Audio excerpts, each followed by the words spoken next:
निर्माण कार्य के स्थल प्रबंधक सुभाष भौमिक, जेसीबी चालक सुकल देवनाथ और श्रमिक सरदार गणपति त्रिपुरा गायब है। गंगानगर के अंतर्गत अम्बासा उप विभाग मालदा कुमार रोयजापारा में अम्बासा के उप जिला मालदा कुमार रोयजापारा के अपहरण के मामले में 3 लोगों को गिरफ्तार किया गया है और उन्हें बुधवार को धालई जिला अदालत में ले जाया गया। सूत्रों के अनुसार पुलिस ने जोय त्रिपुरा, जतेंद्र त्रिपुरा और विश्वजोय त्रिपुरा को अदालत में पेश कर 5 दिन के रिमांड पर लिया।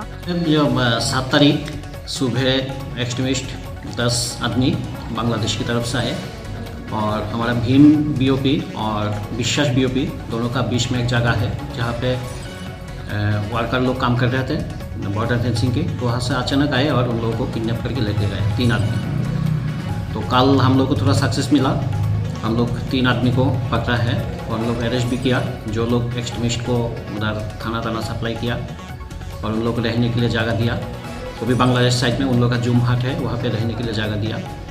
तो हम लोग उन लोग को अरेस्ट करके आज कोर्ट में फॉरवर्ड किया है और उन लोग को रिमांड के लिए उन लोग मांगा है हम लोग कोर्ट से।